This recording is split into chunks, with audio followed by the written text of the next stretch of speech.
This video is for educational purposes. Everything you will be hear or see in this video taken from books, from social media and from the internet which is available to the public. नमस्कार, आदाब, सत श्री अकाल दोस्तों, आपका हमारे channel Mystica crime में स्वागत करता हूं। उम्मीद करता हूं आप लोग बहुत अच्छे होंगे। दोस्तों, आज हम आपको ऐसे व्यक्ति के बारे में बताने जा रहे हैं जिसका शिकार सिर्फ महिलाएं बनती थी। वो पहले महिलाओं को अपने प्यार के जाल में फंसाता और फिर उनसे शादी करने को कहकर उन महिलाओं को साइनाइड देकर मार देता। लेकिन इससे पहले अगर आपने अब तक हमारे चैनल को सब्सक्राइब नहीं किया है तो सब्सक्राइब ज़रूर कर लें और इसी तरह की आगे भी वीडियोज़ मिलती रहें, उसके लिए साइड में दिख रहे बेल आइकन को प्रेस कर दें। ये बात है साल 2003 से 2009 के साउथ कर्नाटक के 6 शहरों में करीब 20 ऐसे मामले सामने आए जिनमें सिर्फ युवतियां और महिलाओं की मौत बस स्टैंड के नज़दीक के टॉयलेट में पाई गई थी। ये कहानी एक ऐसे प्रोफेसर की जिसने 20 से भी अधिक लड़कियों को अपने प्यार के जाल में फंसाया और उन्हें शादी का झांसा देकर साइनाइड खिलाकर मारने को छोड़ दिया। इस कहानी की शुरुआत होती है अनीता और आनंद के प्यार से। अनीता आनंद से प्यार करती थी और दोनों शादी भी करना चाहते थे, इसलिए अनीता अपना सब कुछ छोड़कर आनंद के पास आई थी। उसे अंदाजा भी नहीं था कि जिससे वो प्यार कर रही है वो उसे कुछ ही समय में मार देगा। अनीता आनंद से बातचीत करने के बाद शादी के लिए अपने घर से भागी थी। साल 2009 में कर्नाटक के हसन जिले के बस स्टैंड पर आनंद ने अनीता को रिसीव किया और बस स्टैंड के पास ही एक होटल में ले आया। ये दोनों आने वाले कल के दिन मंदिर में शादी करने वाले थे। वैसे तो अनीता चाहती थी कि शारीरिक संबंध शादी के बाद बने, लेकिन आनंद की जिद और रोमांटिक मूड को देखकर मजबूर हो गई और उसी रात दोनों के बीच शारीरिक संबंध बन गए। अगले दिन आनंद शादी के लिए कुछ इंतजाम करने की बात कहते हुए होटल से निकल गया और अनीता से थोड़ी देर में बस स्टैंड आने को कहा, क्योंकि वहां से दोनों को साथ ही में मंदिर जाना था। थोड़ी ही देर में अनीता तैयार होकर बस स्टैंड जा पहुंची। आनंद वहां उसका इंतजार कर रहा था। आनंद ने अनीता से कुछ देर में मंदिर जाने की बात कहते हुए अपने जेब से एक टैबलेट निकाली और अनीता को ये कहते हुए दे दी कि ये गर्भ निरोधक गोली है। आनंद ने बस स्टैंड के टॉयलेट में जाकर ये टैबलेट खाने को बोला तो अनीता ने सवाल करते हुए कहा कि ये टैबलेट तो मैं यहाँ भी खा सकती हूँ। तो इस बात पर आनंद ने जवाब दिया कि वो हो सकता है इसको खाने के बाद तुम्हें उल्टी जैसा महसूस हो, इसलिए उसे टॉयलेट में जाकर ही इस टैबलेट को खाना। और अनीता भी इस बात को मान गई और अनीता के जाते जाते आनंद ने अनीता की सारी ज्वेलरी ये कहकर उतरवा दी कि बस स्टैंड पर अक्सर चोरी हो जाती है। अनीता बस स्टैंड के टॉयलेट में जाकर वो टैबलेट खा लेती है। कुछ देर बाद आनंद बाहर इंतजार करता रहा। अब किसी और महिला को भी टॉयलेट इस्तेमाल करना था, लेकिन दरवाज़ा तो अंदर से बंद था। अब काफ़ी देर से दरवाज़ा बंद होने के कारण टॉयलेट के बाहर भीड़ जमा हो गई और महिलाएं दरवाजे को बाहर से खटखटाने लगी।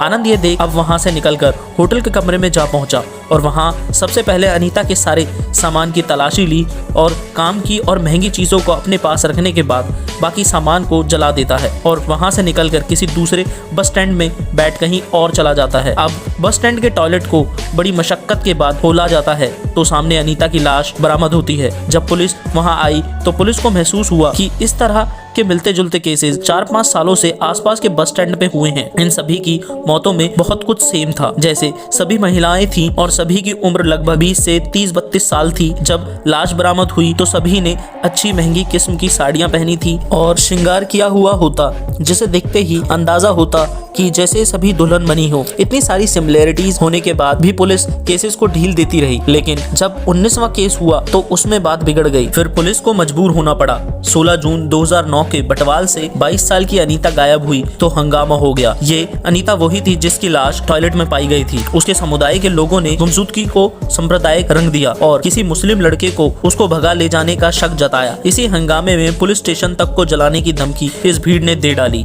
यह देखते हुए कि सिचुएशन हाथ से निकल सकती है, बटवाल पुलिस इंस्पेक्टर नजुंदा गुंडे और असिस्टेंट सब इंस्पेक्टर चंद्रगुप्त के अंडर में एक हाई लेवल एक टीम बनाई गई और इन्वेस्टिगेशन शुरू की तो पता चला कि अनीता के मुंह से जहर खाने की वजह से झाग आया हुआ था।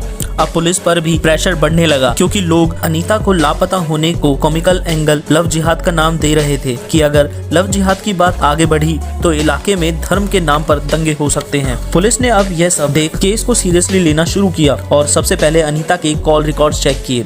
कॉल रिकॉर्ड चेक करने पर पुलिस को एक नंबर मिला जिस पर काफी समय से लंबी लंबी बातें हुई थी। वो नंबर मंदी केरी के रहने वाले श्रीधर का था। जब पुलिस श्रीधर के घर पहुंची तो पता चला कि वो नंबर श्रीधर की बहन कावेरी इस्तेमाल करती थी, जो खुद भी 17 मार्च से लापता थी। फिर पुलिस ने कावेरी के कॉल रिकॉर्ड चेक किए। अब कावेरी के कॉल रिकॉर्ड्स में 2 और लापता महिलाओं विनोदा और सुषमा उनका पता चला। अब पुलिस ने कुछ और कड़ियों को जोड़ा तो पिछले बंद नंबर के बाद एक नंबर चालू मिला जो देरला कट्टे में ट्रैक किया गया था। पुलिस ने इस नंबर में बात की तो पता चला कोई धनुष नाम का लड़का इसे चला रहा है। पुलिस के सख्ती से पूछे जाने पर पता चला कि ये फोन उसे उसके चाचा मोहन कुमार ने दिया है। अब पुलिस ने मोहन को पकड़ने के लिए प्लान बनाया और सुमित्रा नाम की महिला से मदद ली जिसने मोहन और अनीता को बस स्टैंड पर एक साथ देखने की गवाही दी थी। मोहन इन सब बातों से अब तक अनजान था कि पुलिस को सब पता चल चुका है। इसी बीच अब पुलिस ने सुमित्रा से मोहन को कॉल करने को कहा और उसे बस स्टैंड पर बुलवाया और मोहन कुमार सब चीजों से अनजान सुमित्रा के पास पहुंचते ही पुलिस मोहन को दबोच लेती है। 21 अक्टूबर 2009 को मोहन कुमार को गिरफ्तार कर लिया गया। इसके बाद पुलिस मोहन से पूछताछ शुरू करती है तो सभी के होश उड़ जाते हैं क्योंकि पुलिस को लग रहा था कि ये कोई सेक्स रैकेट का गिरोह का काम है। मोहन ने बताया कि साल 2003 से लेकर 2009 के बीच लापता हुई लगभग 20 महिलाओं की मौत के लिए वही जिम्मेवार है।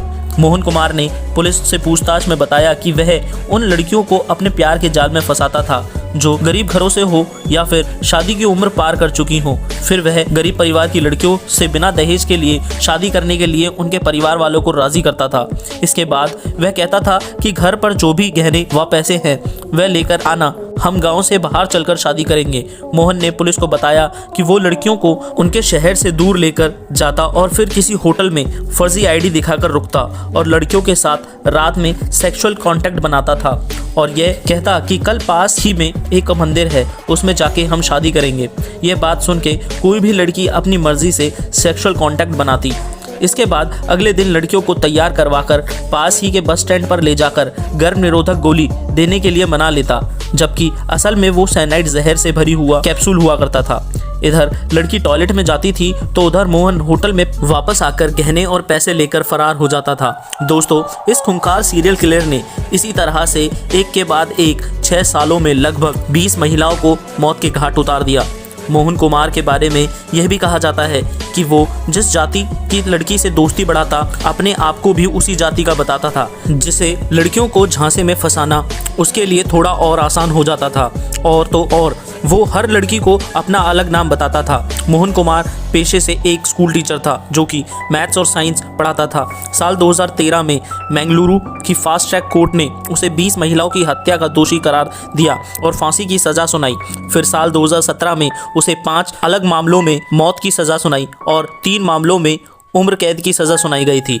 ये थी मोहन कुमार साइनाइड की स्टोरी।